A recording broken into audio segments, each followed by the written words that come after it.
तो आज है 6 जनवरी। आज की न्यूज़ प्रमुख देखेंगे। सबसे पहला है न्यूज़, दुनिया के प्रमुख अंतरिक्ष मिशन। तो इस साल के जो अंतरिक्ष मिशन आने वाले पूरे वर्ष में जाएंगे, उनका हम देखते हैं एक व्यू। तो पहला है गगनयान। गगनयान किसका है? भारत का ही है। इसके 3 मिशन इस वर्ष के लिए रखे गए हैं।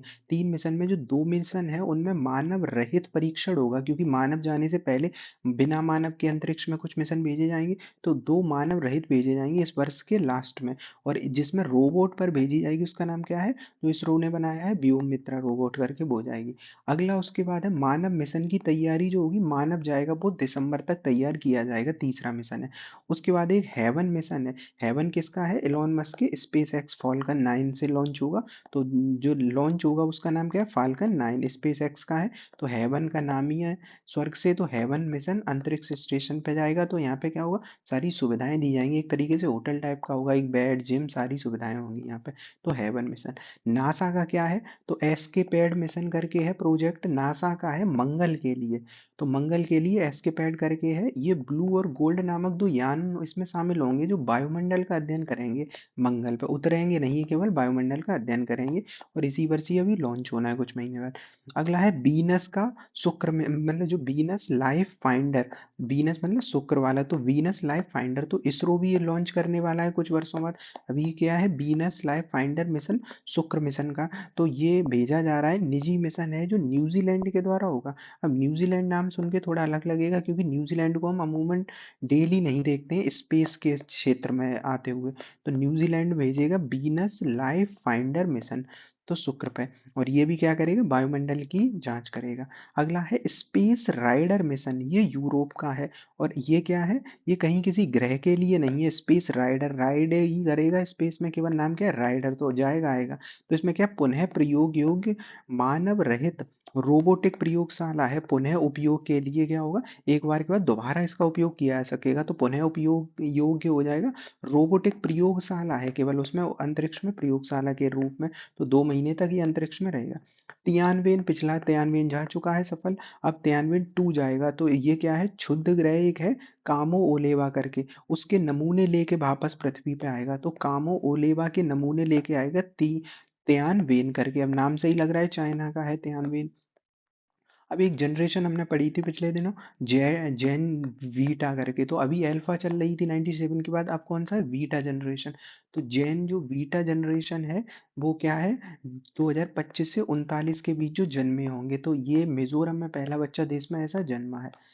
अगला है ब्राजील की एक नन है जिनका नाम है इनाहा करके। ये दुनिया की सबसे बुजुर्ग महिला बनी है।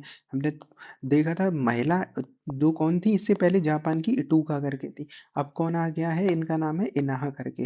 तो ये सबसे बुजुर्ग महिला हो गई है ब्राजील की। बंगाल में पीएम फसल बीमा योजना लागू नहीं करेगी ममता सरकार। तो जो ममता बनर्जी है, उनका विवाद चलता है केंद्र सरकार के, इस वजह से ये वहां पे लागू नहीं करेंगी। राज्य में एक अलग से योजना चल रही है, वो है मुख्यमंत्री कृषक बंधु और कृषक बीमा योजना। कृषक बंधु कृषक बीमा योजना चल रही है, उस वही चलेगी। तो कृषक बंधु योजना में क्या होता है? 10,000 रुपए 2 फसलों के लिए दिए जाते हैं प्रति वर्ष, मतलब 10,000 रुपए 2 फसलों के लिए दिए जाते हैं। और कृषक बीमा योजना में क्या है इसमें? और 2 लाख तक का बीमा सहायता दी है। पोरबंदर में तटरक्षक बल पर हेलीकॉप्टर, मतलब बल का हेलीकॉप्टर दुर्घटनाग्रस्त हो गया। तो ये आने की संभावना पेपर में तो कम ही है, कहाँ हुआ है? अगला है उपराष्ट्रपति ने क्या किया है? एनसीसी शिविर का उद्घाटन किया है। तो नई दिल्ली का कैंट एरिया है, वहां पे किया है। एनसीसी के दिवस पर 30 दिसंबर से 27 जनवरी तक शिविर का आयोजन होगा एनसीसी का। तो कहाँ पे है ये? नई दिल्ली में।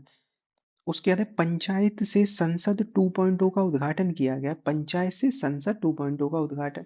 तो उद्घाटन किसने किया है? संसद, चूंकि नाम आ गया तो कहीं संसद का नाम हो सकता है। तो उद्घाटन किया है संसद के लोकसभा के अध्यक्ष जो है ओम बिरला ने। तो ओम बिरला इसका उद्घाटन करेंगे, पंचायत से संसद का। और उद्देश्य क्या होगा? 502 एसटी की निर्वाचित महिला प्रतिनिधियों को संविधान और संसदीय प्रक्रियाओं की जानकारी देना। कितनी? 502, थोड़ा नंबर अलग सा है तो इम्पोर्टेंट हो जाएगा। 502 जो एसटी की महिला प्रतिनिधि हैं उनको संविधान की इनकी जानकारी देना है, पंचायत को संसद से जोड़ना है एक तरीके से। भागीदारी 22 राज्य और केंद्र शासित प्रदेश की महिलाएं होंगी। भगवान बिरसा मुंडा जो है उनकी 150वीं जयंती के उपलक्ष्य में इसका आयोजन किया जा रहा है। पंचायत 2.0 तो कई सारे फैक्ट इंपोर्टेंट है। पंचायत 2.0 जो है मतलब पंचायत से संसद 2.0 उसका कब किया जा रहा है, तो बिरसा मुंडा की 150वीं जयंती पर। किसने किया है उद्घाटन, ओम बिरला मतलब करेंगे। क्या है उसमें उद्देश्य, तो 502 एसटी की महिलाओं को संविधान की जानकारी दी जाएगी। अब गणतंत्र दिवस की इस बार जो परेड हो रही है अभी होगी, तो उसमें पहली बार मौसम विज्ञान जो मौसम विभाग है अपना उसकी भी झांकी दिखाई जाएगी। अभी और तो होते थे ऐसे इसरो वगैरह इन सब का, मौसम विभाग की झांकी पहली बार होगी, तो इम्पोर्टेंट हो जाता है यही।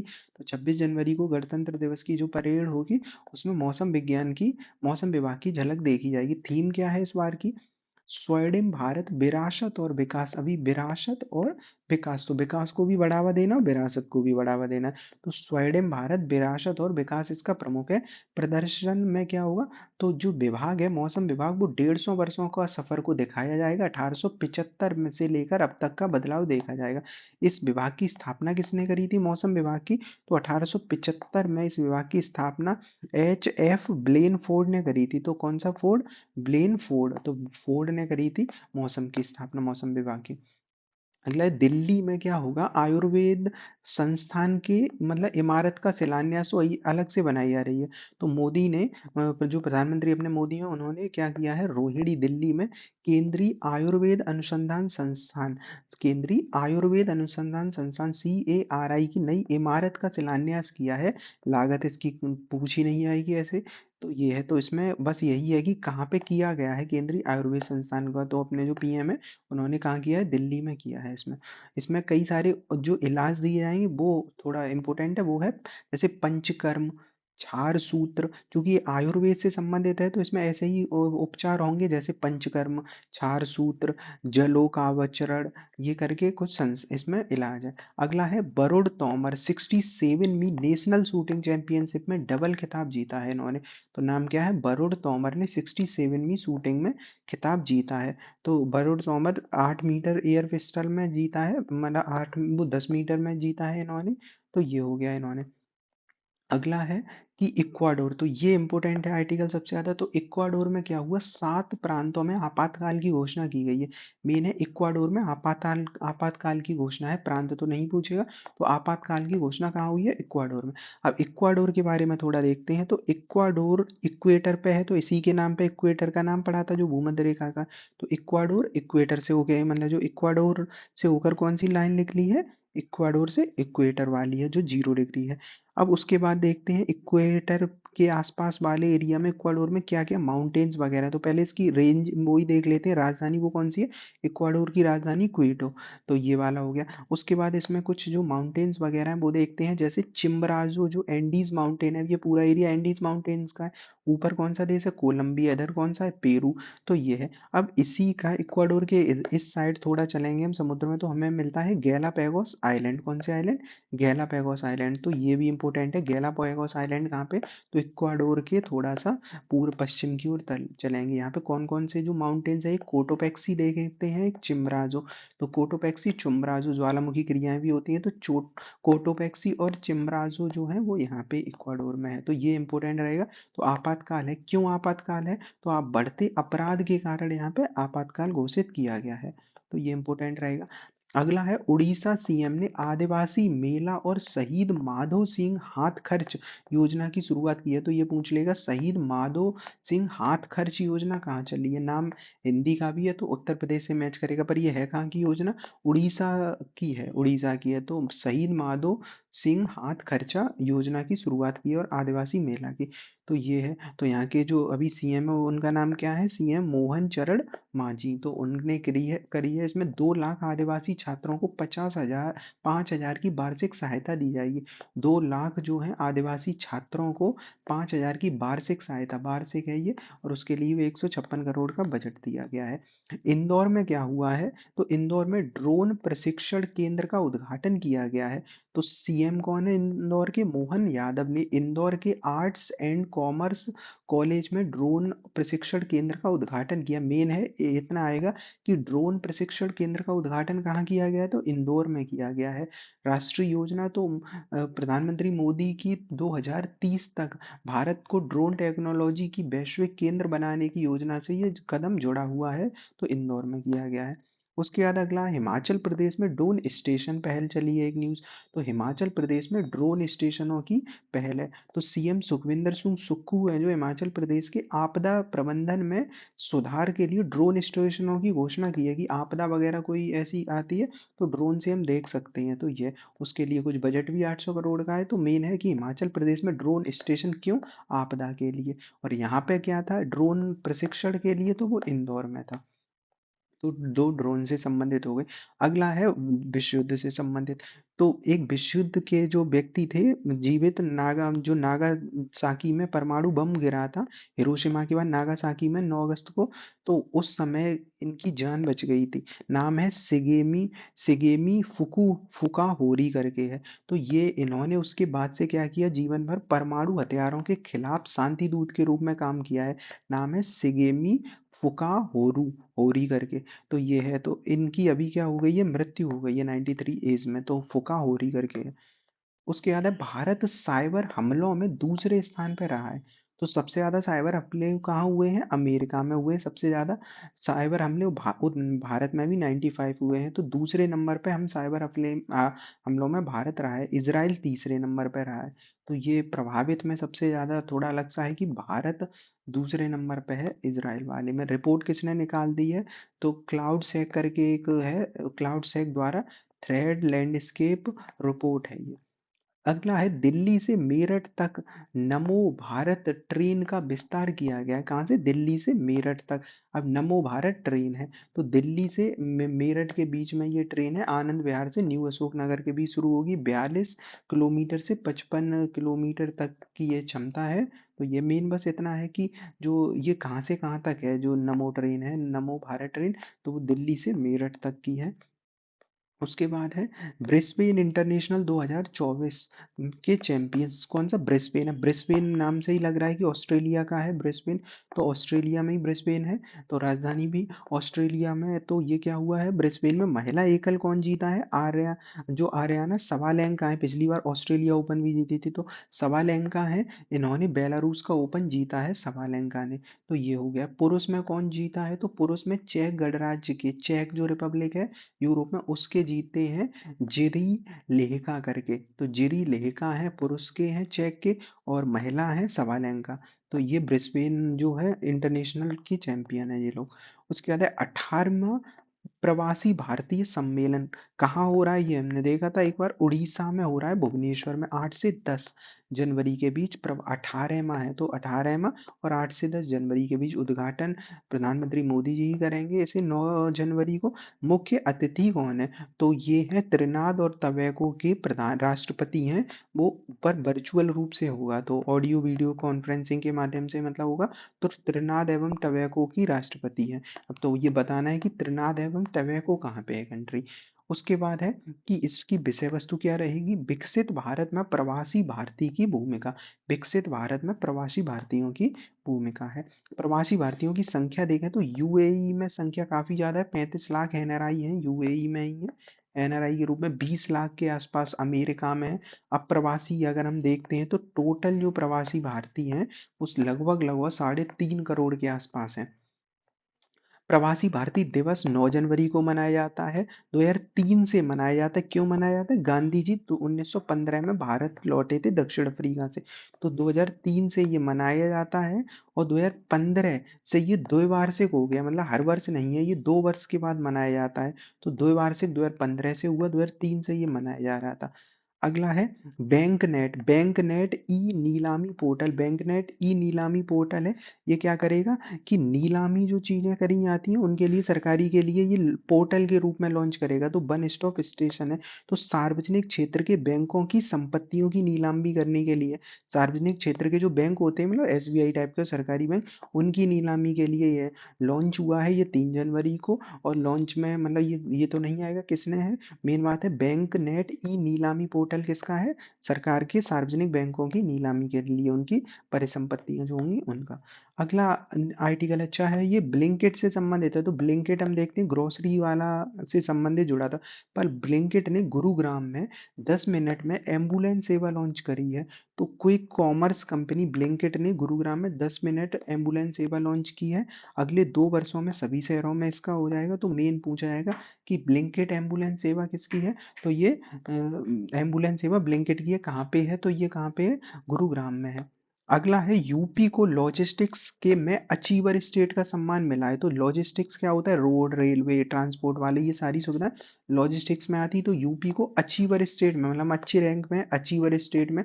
तो 3 साल से हम 22 से लेके अभी 23 फिर अब 24 में लगातार अचीवर स्टेट में है। तो लगातार तीसरी बार अचीवर स्टेट का सम्मान मिला है उत्तर प्रदेश को। तो ये एक अच्छी चीज है। उसके बाद है, यूपी में ऑस्ट्रेलिया का पहला, अब ऑस्ट्रेलिया 3-4 कैंपस खोल चुका है गुजरात में, दिल्ली में, पर यूपी में ऑस्ट्रेलिया का पहला कैंपस खुल रहा है। तो ये बड़ी बात हो जाएगी, विदेशी कैंपस पहला ही है यूपी में। तो वेस्टर्न सिडनी, सिडनी कहाँ पे? ऑस्ट्रेलिया। तो वेस्टर्न सिडनी यूनिवर्सिटी ने भारत में पहला कैंपस नोएडा में खोलेगा। अब उत्तर प्रदेश में कुछ ही जगह फेमस है, जैसे कानपुर से आईआईटी जो वाला कानपुर है, ये है। तो यहाँ पे कहाँ पे ये खुलेगा? पर ये नोएडा खुल पहला चरण नोएडा में होगा इसका।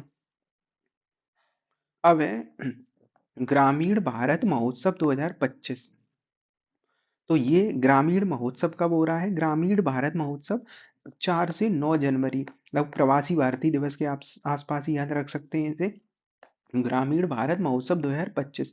स्थान कहाँ है? भारत मंडपम, नई दिल्ली में। ग्रामीण भारत महोत्सव है, पर हो कहाँ रहा है? नई दिल्ली में। कब? जनवरी में। तो ये इसका उद्घाटन भी प्रधानमंत्री जी द्वारा किया जाएगा। ग्रामीण भारत जो ग्रामीण विकास भारत है, उसका कुछ पहले क्या है, जैसे कि प्रधानमंत्री जनधन योजना है, वो 36.16 करोड़ ग्रामीण और इनमें खाते खोले गए हैं, ये बताया गया। आवास लगभग 2.5 करोड़, 2.6 करोड़ पक्के मकान है आवास ग्रामीण के तहत। और जल जीवन मिशन में भी 15 करोड़ से अधिक ग्रामीण परिवारों को नल कनेक्शन मिल गया है। खो खो, तो खो खो विश्व कप भारत में चूंकि इस बार आयोजित हुआ है, तो इस वजह से इम्पोर्टेंट है। तो जनवरी में आयोजन हो रहा है इसी महीने। और ये कहाँ हो रहा है? नई दिल्ली और नोएडा में। तो नई दिल्ली और नोएडा में हो रहा है खो खो विश्व कप है। इसमें 24 देशों की टीमें लगभग शामिल हैं। तो ये है इसका। तो इसमें ट्रॉफी और शुभांकर देखते हैं। तो पुरुष वर्ग के लिए नीली ट्रॉफी विश्वास और दृढ़ता का संकल्प है। महिला वर्ग के लिए हरी ट्रॉफी है विकास और जीवन शक्ति का प्रतीक है। तो पुरुष वर्ग के लिए नीली और महिला वर्ग के लिए हरी ट्रॉफी है।